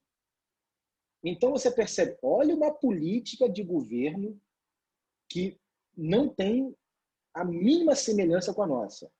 Aqui, por exemplo, você vê, eu tenho amigos professores da rede estadual, rede municipal, que dizem que algumas escolas nem têm aula de educação física mais. Aqui você remedia, você não investe na educação física e depois quer investir na saúde. A gente vê o caos que está. Se você tem uma política de investimento no esporte, a chance daquele atleta ou daquela criança que pratica exercícios te dar um prejuízo para você gastar em saúde é muito menor. Aí vocês percebam, olha esses atletas americanos, seja do vôlei, do basquete, do beisebol, né, que é o esporte número 1 americano. Muitos acham que é o futebol americano, não é. Lá é beisebol, futebol americano, basquete, depois o hóquei, depois o vôlei. O vôlei lá é o quinto. Olha aí, Mara. As escolas que não tem quadra. Você percebe lá, todos esses atletas de alto rendimento norte-americanos, eles passaram por uma formação de educação física. Vocês percebam que esses atletas da NBA, por exemplo, da NFL, que agora assistiu o Super Bowl aqui, eu sou fã lá do Patriots, né? do marido da Gisele Bündchen, lá, o Tom Brady, né? O cara é sensacional, quarterback fantástico. Todo ano eu assisto esse cara ser campeão. Esse ano, recentemente, que ele não foi. Todos aqueles atletas são formados em universidade. Por quê? A condição para ele participar do esporte de alto rendimento é ele, da universidade, passar para o grande clube. O próprio Michael Jordan, nossa grande referência aí da história do basquete, eu faço até aqui uma lembrança, tem um documentário na Netflix falando do Chicago Bulls, do Michael Jordan. Se não me engano, é o Último Arremesso, que conta a história do Chicago Bulls e o Michael Jordan, desde que ele era da universidade, da Carolina do Norte. É sensacional. Você vê a estrutura da família americana tendo a recepção do Estado quanto à política de promoção social do esporte. E quando o atleta é de ponta, ele consegue bolsa para estudar na universidade, que é a condição, o basquete universitário, por exemplo, para depois que ele tiver um bom desempenho, ele ser escolhido no chamado draft dos times da NBA. E o Michael Jordan assim chegou ao Chicago Bulls. Ele foi escolhido não em primeiro lugar, em segundo lugar no draft da NBA, e vocês viram o que ele fez com o Chicago Bulls. Ele transformou, ganhou 6 títulos e até hoje é considerado o maior nome da história, é o Pelé do basquete. Então, quem tiver oportunidade, interesse, assiste o documentário no Netflix, se não me engano, é o Último Arremesso. É o Michael Jordan mostrando a história do Chicago Bulls. E várias histórias paralelas. Por exemplo, do Scott Pippen, que era o parceiro dele de Chicago Bulls, Dennis Rodman, aquele louco que fazia filmes em Hollywood. Eles mostram a família das pessoas, como que o esporte ele inseriu aquela pessoa na sociedade, deu uma formação universitária e transformou aí essas pessoas em realmente expoentes, não apenas do esporte. Vídeo aí, fazendo agora uma outra vez referência ao Michael Jordan, agora na pandemia, ele fez uma doação de 200 milhões de dólares para instituições de combate ao Covid. Então, não precisa nem falar se esse atleta realmente deu resultado.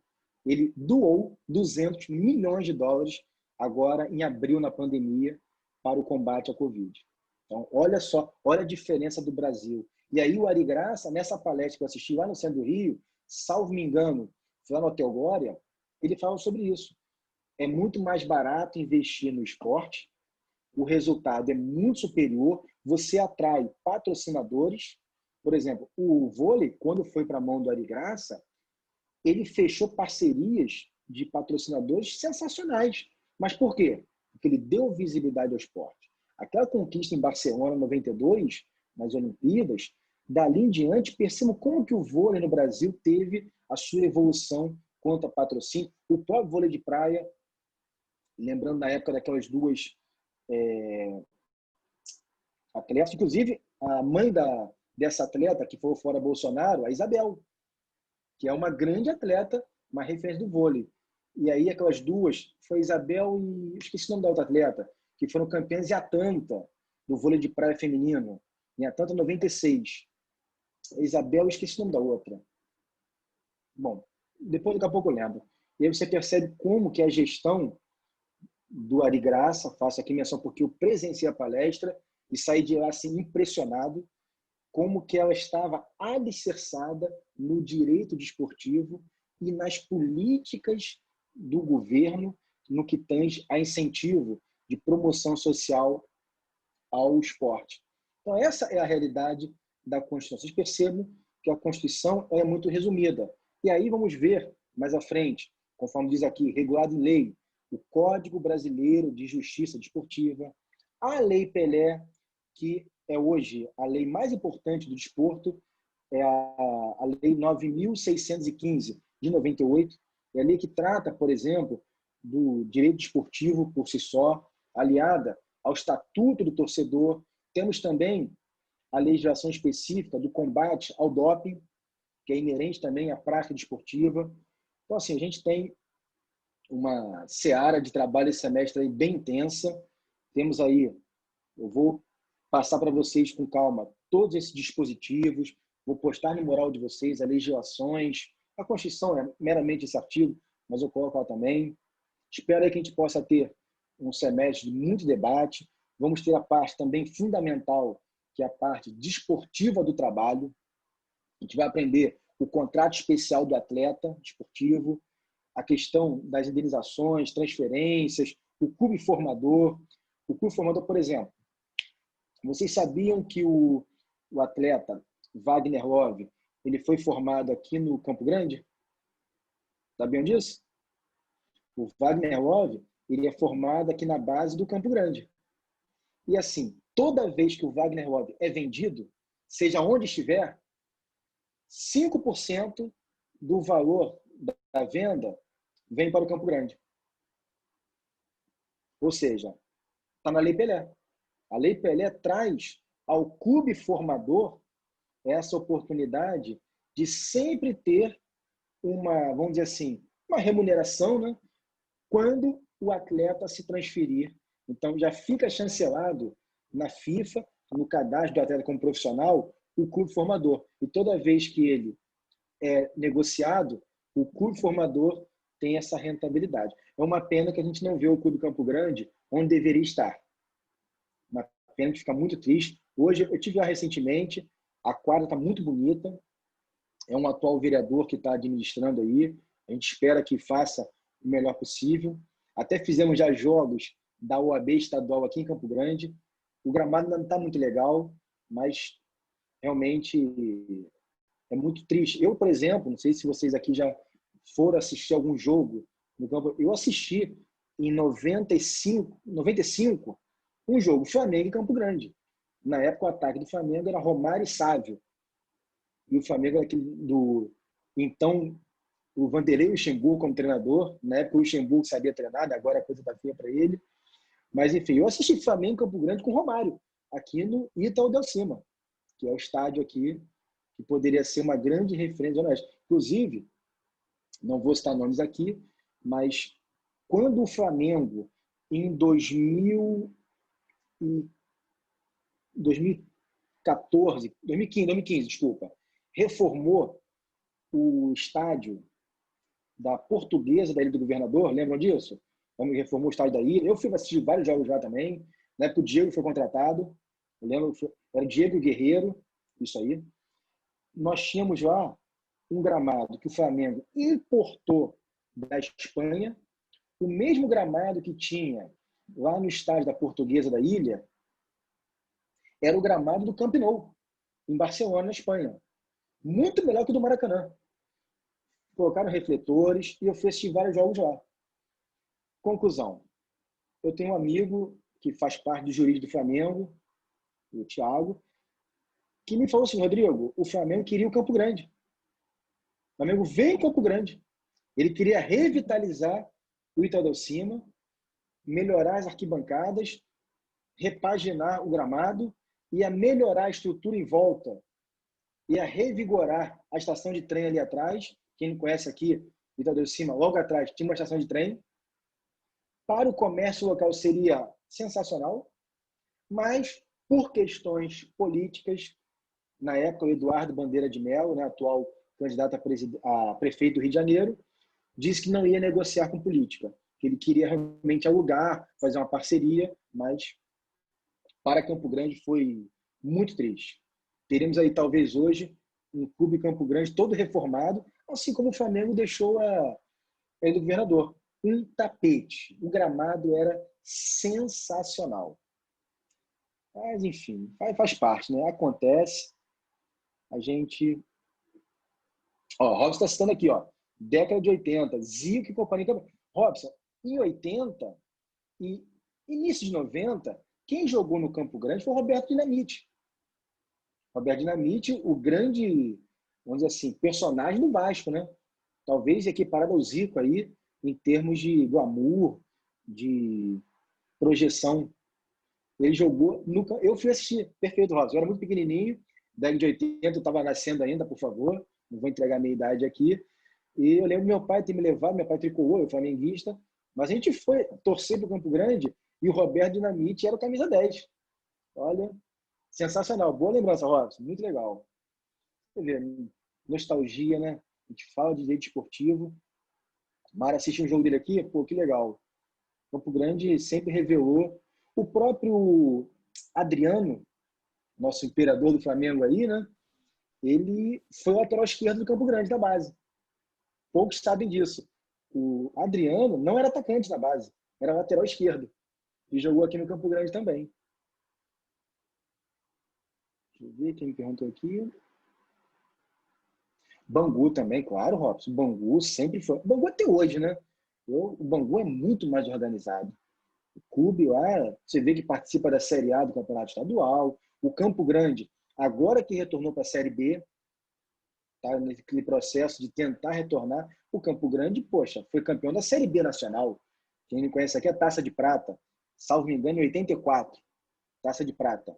Que era equivalente hoje... 85, Robson. Obrigado. A memória do Robson está melhor do que a minha.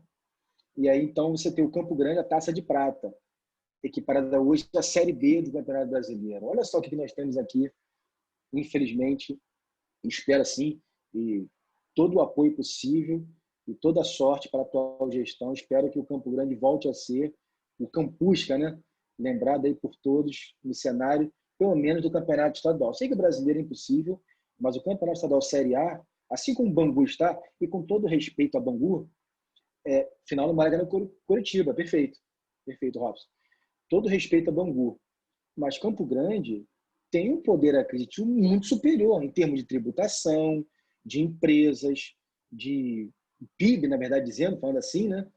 Muito superior a Bangu. E Bangu tem um clube totalmente diferenciado, mas não tem a menor dúvida. Enfim, bom, continuando aqui, na verdade, não. Finalizando aqui nosso bate-papo de hoje. Hoje foi apenas uma introdução à nossa aula, né, de Direito Desportivo. Espero aí que aqueles que gostem da disciplina tragam também as suas opiniões, participem bastante. Fico feliz aqui de terem 35 pessoas no sábado de manhã. Olha, muito legal. Não esperava tanta gente assim. E certamente a gente vai ter um semestre bem proveitoso, com muita cautela. Claro que não tem como, em 40 horas, que é o conteúdo programado da disciplina, a gente falar tudo sobre direito desportivo. Óbvio que eu seria até leviano de falar que conseguiria, não consigo. Mas vamos fazer, sim, as principais questões que envolvem o direito desportivo. Como eu falei aqui, a estrutura constitucional, os princípios basilares. Próxima aula, vamos falar sobre os princípios constitucionais que são os alicerces do direito desportivo. Vamos falar, por exemplo, de surgimento da Lei Zico, revogada pela Lei Pelé, passando aí pela legislação dos tribunais, né? O Código Brasileiro de Justiça Desportiva, caminhando aí até as punições, como é que funcionam as audiências dos tribunais, enfim. Oi, deixa eu ver aqui quem está assistindo. Yasmin, como é que é o nome da sua mãe, Yasmin? Fala para mim.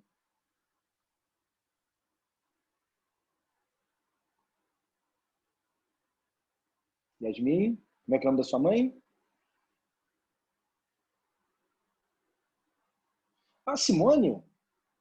Ah, mas Simone já é de casa. Simone, que bom te ver aqui. Legal, fiquem à vontade.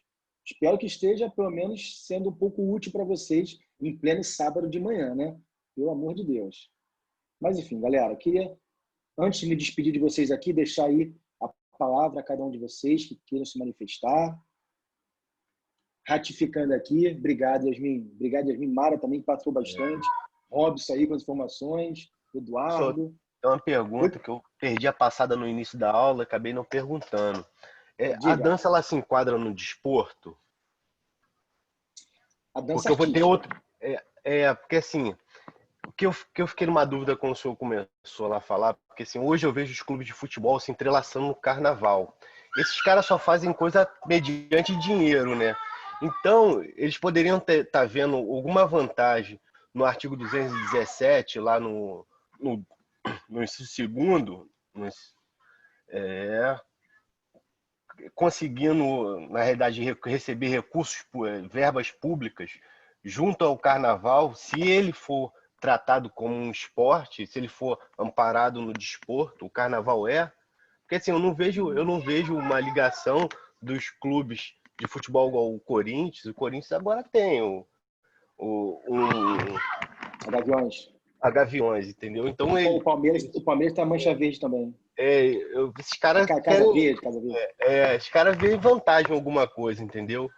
Como dinheiro, recursos, entendeu? Então, essa é a minha pergunta. O carnaval, ele tá amparado pelo desporto, porque tudo bem que ele é um cultural, né? Tá ali Sim, dentro sim. da cultura, mas a dança é a coisa que mais envolvente ali. O carnaval não é um desporto, no caso. Não. No caso, a dança, a gente pode falar daquela ginástica rítmica, artística. Aí é uma dança que se enquadra no desporto. Como, por exemplo, também, nós temos a capoeira. A capoeira, para muitos, é interpretada como dança e esporte. E acaba se enquadrando nessa subjetividade. Mas o carnaval, não. E fazendo aqui até uma remissão ao que você mencionou sobre a questão das torcidas organizadas. Lembrando, a Gaviões da Fiel não pertence ao Corinthians. Ela pertence à torcida organizada do Corinthians. Agora, se por trás disso tem uma injeção financeira, eu não sei. Assim como a Mancha Verde tem a dela, a gente sabe que também fomentar carnaval é uma política de voto. E os dirigentes desses clubes, que têm eleição, vamos ver sobre isso também, os dirigentes têm eleição, os clubes não são clubes empresas ainda, são instituições sem fins lucrativos, onde os atuais mandatários não respondem com patrimônio pessoal. Isso é uma outra grande coisa para a gente debater em sala de aula, a formação do clube empresa, a responsabilidade patrimonial dos gestores. Esse sem fim lucrativo é complicado, né? Ele é sem fim lucrativo, mas não é que ele não dê lucro, entendeu? Ele só é sem fim lucrativo, mas ele dá lucro. É que o lucro tem que ser revertido para a própria atividade fim da empresa. Nesse caso, a fomenta, por exemplo, fazendo aqui novamente lembrança ao Eurico Miranda. O Eurico Miranda, nas Olimpíadas de Sydney, na Austrália, em 2000, o que ele fez?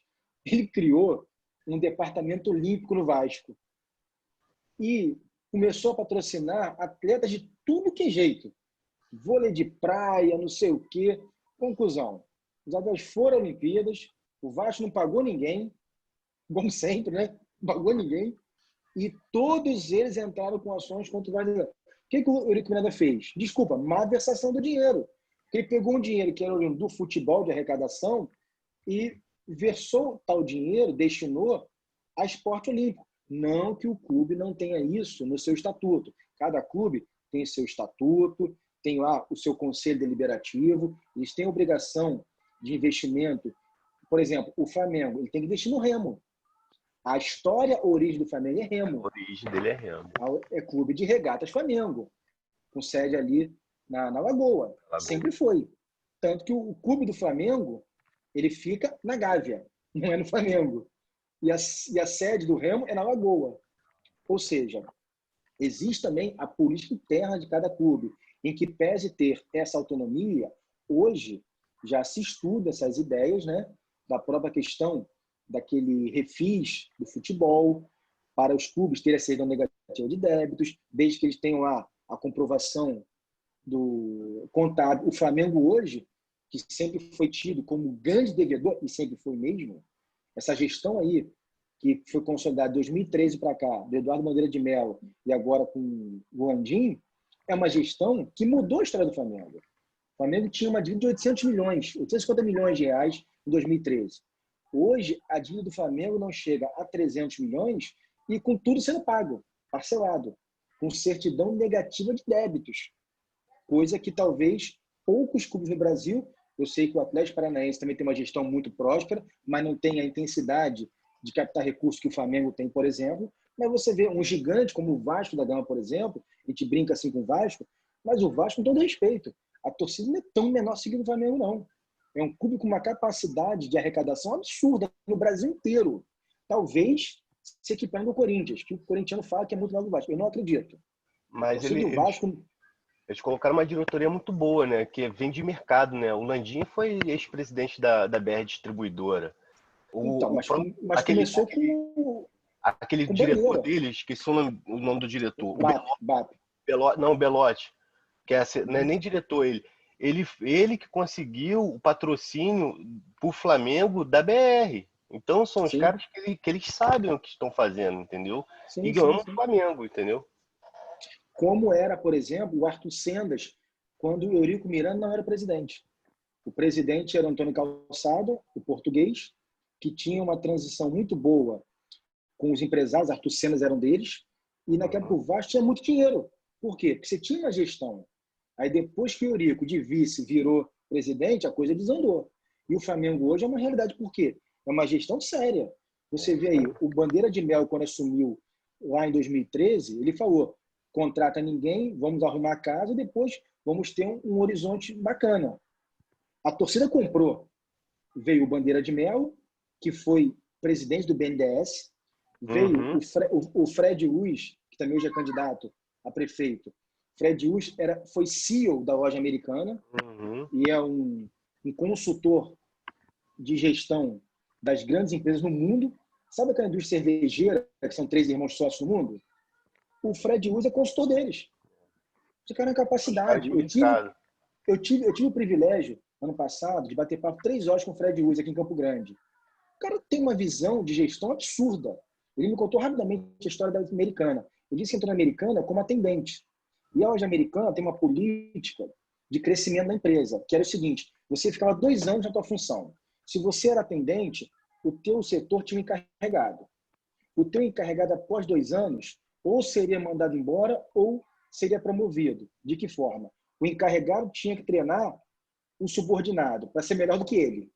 Se conseguisse, o subordinado virava encarregado e o encarregado virava um gerente. E assim ele foi. Ele chegou a CEO da loja Americana e acionista. Ele falou, a Americana é um modelo de gestão. Aí você traz um cara desse, traz o BAP, presidente da Sky. Cara, você montou um time violento. Os caras que não entendem nada de futebol, não entendem nada de futebol. Com esse mercado, é isso que eu tô falando. Pegaram o Flamengo com uma estrutura, uma marca bilionária, vamos dizer assim, começaram a fazer uma arrecadação, cortaram os gargalos da Gávea. O Fred Luiz falou que o primeiro dia dele na Gávea, ele estava na sala dele, não sabia nem o que fazer. Tocou o telefone. Uma pessoa pedindo a ele 500 camisas do Flamengo, 300 ingressos. Ele falou, como assim? Não, eu tenho que mandar. Não, vou mandar nada. Ele falou, ali eu vi o quanto dinheiro o Flamengo jogava fora todo dia. E aí criaram o só torcedor, um só torcedor até um pouco arrogante, que ele falou, o Maracanã cabe 70 mil pessoas. Por que eu quero 20 milhões de torcedores? Eu quero 70 mil pagando caro e frequentando o jogo. Botou o só torcedor numa estrutura caríssima, as pessoas compraram e o Flamengo teve uma arrecadação surreal. Tanto que no ano de 2019 chegou a quase 1 bilhão de arrecadação. E aí você vê um Vasco da Gama que teria um potencial muito similar hoje, que não arrecada 20% do Flamengo no ano, com um time muito inferior, tecnicamente, e de pagamento de folha salarial, e que, com todo respeito, é gestão. Aí que vem o esporte. Como é que você fomenta o esporte? É utilizar as políticas de acordo com a Constituição, com a legislação, a própria Lei Pelé, Estatuto do Torcedor, criar protocolos. O Flamengo montou um centro de treinamento aqui em Vargem Grande, que é um espetáculo. Parece um hotel na Europa. Tirando aquela parte dos containers, lamentável, absurdo, não tem desculpa aquilo. As crianças que morreram naquele incêndio, por uma economia, com todo respeito, ridícula, porca, exatamente. Mas você vê que é um clube que está caminhando. Se os outros clubes não abrirem os olhos, daqui a pouco o Flamengo vira um Bayern de Munique aqui no Brasil. E é ruim para o esporte. Potencial tem, né? Mas é ruim para o esporte. Você precisa ter adversários de peso. Eu me recordo aqui, talvez a final de um campeonato que eu mais tenho boa recordação é a de 2001, do Flamengo e Vasco no Maracanã, aquele gol do Petkovic, 2001. Eu estava lá no Maracanã, atrás do gol, lá na raça rubro-negra. O time do Vasco era um timaço, o Flamengo também. Eram 2 times, tinha Romário de um lado, Petkovic do outro, Edilson, tinha o Juninho Pernambucano, Pedrinho, Mauro Galvão no Vasco. Cara, o jogo era absurdo. E aí você vê aquele resultado como, não, o jogo foi parelho, o Flamengo ganhou no finalzinho, aquele gol antológico do Petkovic, quase o goleiro Elton pegou, mas Hoje você viu, o Campeonato Brasileiro do ano passado, o Flamengo com 16 pontos de diferença. Ah, legal, segue o líder, não sei o que, bacana. Mas perdeu a graça. Desculpa. Empresariou, né, o professor? O futebol não é mais o mesmo, né? Você não vê atacante querendo fazer gol de barriga, de lambreta, entendeu? Você agora é um jogo mais cartesiano. Tu sabe que se tu tocar a bola, o cara vai estar lá esperando a bola, porque são um jogo mais marcado, entendeu? É uma coisa mais futebol, assim, quadrado, não é futebol brasileiro. O que o brasileiro quer? O brasileiro quer dar olé, quer dar ovinho, quer dar lençol, quer sacanear o outro. Esse é o nosso futebol. Esse futebol tá acabando. É isso. A gente tá olhando a Europa, a gente tá fazendo a mesma coisa. Tu vê que um jogador daqui vai para lá, ele não faz mais essa gracinha que ele faz aqui. O que a gente vê a seleção brasileira fazer?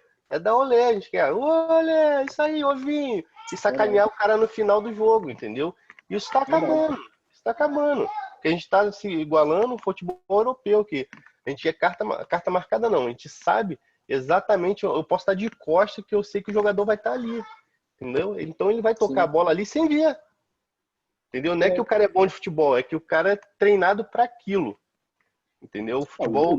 O grande exemplo disso foi a vinda do Jorge Jesus, o próprio Sampaoli, que hoje está no Atlético Mineiro. Agora o Vasco trouxe um técnico português.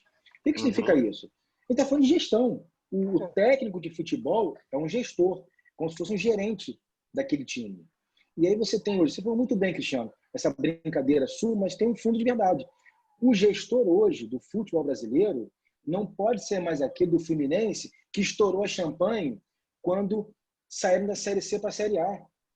Não pode mais ser Eurico Miranda que pegava o microfone e xingava o governador no meio do campo e mandava parar o jogo. É isso aí. Hoje a questão é técnica. Os nossos gestores esportivos, eles têm que conhecer o direito desportivo, que não é mais um clubezinho que você bota 11 na linha e fala, vai lá e resolve. Hoje a coisa é profissional. E o Brasil está passando por essa transição. O futebol é uma realidade. Você vê a Alemanha na Copa de 2006, ela começou a reestruturar seu time, convocando jovens. Na época era o técnico Klinsmann, ficou na época em terceiro ou quarto lugar. A Comoção Nacional aderiu, e aquilo que aconteceu em 2014 no Brasil foi uma construção de um time de 2006 na Alemanha. E viu o que aconteceu aqui no Rio, aqui em Minas Gerais e Belo Horizonte, naquele 7-1. Aquilo ali foi um marco, dizendo o seguinte, a CBF é uma vergonha e a Alemanha é organizada, é gestão. A CBF mais preocupada em mandar a seleção brasileira para fora do país, para fazer amistoso em Singapura, para caçar níquel contra Angola, e a Alemanha fazendo amistoso na Europa contra a Itália, contra a Espanha, e o Brasil brincando de jogar contra Costa Rica, contra País de Gales, com todo respeito. Ali mostrou que a nossa Confederação Brasileira de Futebol, a CBF, é uma vergonha, que estão mais preocupados nos contratos bilionários, e aí vem a grande questão. Inclusive, eu escrevi um artigo sobre isso lá no mestrado da Gama Filho, em 2012, Rodrigo. O artigo era o seguinte, o monopólio do futebol brasileiro. Eu vou achar esse artigo e mandar para vocês. Na época eu tive medo de publicar.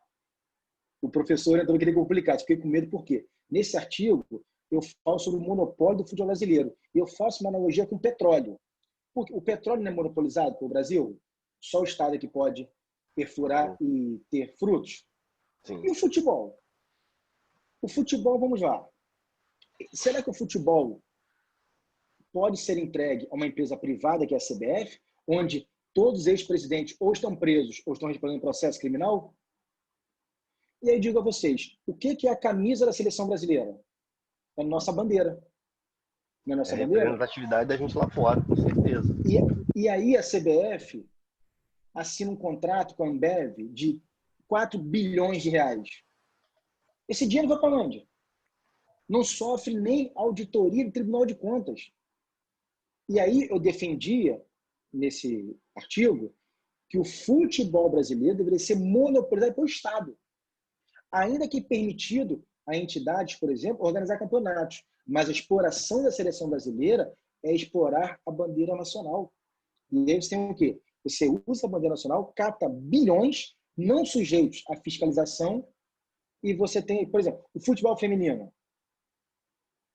O Brasil tem a Marta, que foi 6 ou 7 vezes eleita a melhor do mundo. Por que a parte da CBF que ela arrecada em patrocínios com a seleção masculina não poderia ser destinada, por exemplo, a fomentar o esporte feminino? Olha só, mas por que não pode? Porque não tem interesse. Então, nós temos entidades que controlam o esporte, com a Constituição permitindo, infelizmente, que não sofrem sequer auditoria de Tribunal de Contas. E aí, com todo respeito. Por isso eu defendi ali. O esporte feminino, a seleção feminina, agora a gente pode dizer que a CBF vai, de alguma forma, tirar o dinheiro da masculina para a feminina, porque mantendo salários iguais e sabendo que não vai ter uma entrada igual, porque isso é claro, é notório que não vai ter. Claro. Então, de alguma forma, eles vão, vamos dizer assim, patrocinar a feminina com dinheiro da masculina, né? Sim. Assim, eu não tenho a pretensão e também não concordo, porque a Marta tem ganho igual o Neymar. Não tem ganho igual o Neymar. Não é porque homem é mulher, é porque o Neymar atrai patrocínio, desculpa. Agora, o mais legal foi a feminina mandar tirar as estrelas. Achei ótimo. As estrelas são o quê? Dos campeonatos mundiais da seleção masculina. Não tem sentido. A seleção feminina, ela não é, por exemplo, uma filial. Não, ela tem representação própria. E é um timaço. Mas, enfim, o que eu estou falando aqui, eu acho que a Marta deve ser muito bem remunerada. Mas eu não posso acreditar que alguém vai defender que ela tenha o mesmo salário. Na verdade, não é que a lei seja diferente, Bruna. Na verdade, o esporte ele precisa de patrocínio. Imagina o seguinte, a Rede Globo, ela vai passar hoje, sexta-feira à noite, um jogo da Seleção Brasileira Masculina de Futebol. Quantas empresas vão procurar a Rede Globo para investir na propaganda? No horário de propaganda ou durante o jogo? Muitas. Se hoje a Globo passar um jogo da Seleção Feminina de Futebol, quantas empresas vão procurar a Rede Globo para patrocinar? A gente sabe que quase nenhuma. Então, a gente entende a questão do salário, eu acho que ele é proporcional ao que o atleta traz de arrecadação, ainda que indireta. Então, por isso, mas eu entendo que pode sim, para fomentar o esporte feminino, que pode sim a seleção masculina de futebol, do que arrecadar, desde que tivesse uma fiscalização, é verdade, né? Ela pudesse designar, né, para a seleção feminina, inclusive as seleções de base, femininas, masculinas. A gente tem seleções sub-17, sub-20 masculinas sensacionais. Sensacionais. O Brasil ainda que tenha toda essa política errada de gestão, de incentivo, de trabalho de base, ainda assim o nosso material humano é muito bom. Porque o Brasil é um país continental. Um país na Europa que não tem o tamanho, talvez, da Bahia, consegue hoje ter uma seleção melhor que a nossa. Então, desculpa, o erro não é na capacidade do atleta, é na capacidade de quem o quê? Fomenta o próprio esporte. Acho que isso vai mudar, professor, quando as marcas... Porque assim, as mulheres elas consomem mais do que os homens, essa é a realidade. E quando as marcas... Tipo, vou botar... Mário, não sei de todas as marcas famosas, não. Mara que sabe, de bolsa, tipo a Louis Vuitton, financiar uma Marta da vida. Não, pegar essas marcas que a mulherada compra mesmo. Essa é a realidade. A Avon tá fazendo isso agora, né? A Avon, Boticário. Então, se juntar essas marcas poderosas e começarem a investir em futebol, essas meninas daqui a pouco vão receber mais do que os homens. Entendeu? Essa é a realidade. Inclusive, outra discussão interessante foi aquela história do batom da Marta, né? Isso aí. Ela patrocinada pela Avon, não se discute, ela tinha esse patrocínio, ela tá nas propagandas da Avon, e aí questionaram dela usar um batom lá, né? Foi Copa ou foi Olimpíada? Nem me lembro agora. Que discutiram que ela tava... Foi Copa. Foi na Copa. Estava lembrando aqui, professor, falou do tempo dos anos 80, futebol feminino teve um tempo ali interessante com o Esporte Clube Radar, né? Depois é que sumiu, quer dizer, nunca foi igual ao masculino, né? Agora estão tentando, né? Sim. E até fazendo um gancho nessa questão do batom, por exemplo, o Neymar, ele tem patrocínio pessoal da chuteira, assim como o Messi. O Barcelona, ele tem na sua camisa o patrocínio da Nike. A Nike é fornecedora de material esportivo do Barcelona. Mas o Messi usa a chuteira Adidas, porque ele tem um patrocínio pessoal da Adidas. Então, essa questão da marca, para mim, é muito simples. É fazer a analogia do atleta poder ter o teu patrocinador pessoal da chuteira. E aí, por que a marca não poderia usar um batom da Avon? Não tem sentido. Eu acho que ali foi realmente um preconceito contra a mulher. Não tem dúvida. Eu acho que tem uma diferença nos campeonatos, nas Copas, as Copas do Mundo, principalmente, não sei, Olimpíada também, principalmente, do cara não poder demonstrar esse patrocínio individual, né? Aquele Jesus fazia isso, lembra que ele falava, mãe, liga pra mim? Sim, sim. Entendeu? Aquele era um patrocínio E dele. agora, outra coisa interessante, que eu acho que as mulheres estão de parabéns com isso. Primeiro, a história de tirar as estrelas. Segundo, que a Marta tem feito agora uma campanha contra o patrocínio individual, né? Ela riscou o patrocínio, o nome da chuteira. Isso é radical. Já não ganha mesmo, então agora já não ganha o dinheiro mesmo, então agora vamos botar para quebrar e vamos mostrar que não precisa disso, né? Uma atitude bem altruísta dela, né? Tá pensando em todos. Ainda mais ela sendo uma grande referência mundial, né? Mas é difícil. Você vê os Estados Unidos, o soccer, né? É muito mais praticado pelas mulheres que os homens. É questão de cultura. Aqui, por exemplo, aqui no Brasil, acho que o único esporte que você pode realmente ter uma equiparação é o vôlei. O vôlei, o atleta feminino e masculino, eles realmente têm uma distinção irrisória de salários. Pelo contrário, teve uma época que as mulheres ganhavam até mais do que os homens, mas em média são equiparados. Agora o futebol não tem jeito. O próprio basquete também, na época da Hortência, a Paula, a Janete, eles tinham uma equiparação ao Oscar na época, ao Guerrinha, mas hoje o basquete do Brasil caiu muito, essa é a grande verdade. Agora o vôlei é uma referência. O masculino e feminino, vôlei de praia ou vôlei de quadra, você não vê distinção, nem de patrocínio, nem de visibilidade e nem de salário. Seria uma utopia para o futebol, né? Quem sabe um dia. Bacana, bacana. Vai se enquadrar quando o dinheiro chegar. Vai ver. O dinheiro vai chegar e vai ficar ali, tete a tete. E na realidade, assim, o dinheiro vai falar. Mara tá humilhando a gente de Gosmar. Falei que ela sabia? Assim, Cristiano, eu vou te ser sincero uma coisa. Eu acho que quando se fala de política, de gestão, por exemplo, você faz o Campeonato Brasileiro. Se você obrigar os clubes a terem futebol feminino, coloca toda a partida preliminar será o time feminino. Mas se não tiver visibilidade nisso, ninguém vai assistir, entendeu? Porque assim, o que leva a Globo botar no domingo à tarde um futebol feminino? Dinheiro. Sim. Dinheiro, entendeu? Se você não tiver dinheiro, ele não vai botar. Aí, vamos botar, passa na rede, na Bandeirante não, vamos botar na TV, sei lá, Escola Brasil, futebol 2 horas feminino, tu vai assistir? Não vai entrar na Escola Brasil para assistir, mesmo sendo um canal livre, futebol feminino, porque é falta de incentivo, professor. É falta de comercial, entendeu? Falta de comercial. Você vai seguir o que você vê. O que você vê de comercial? Vê, aquele Cristiano Ronaldo fazendo propaganda de shampoo de caspa, jogando futebol.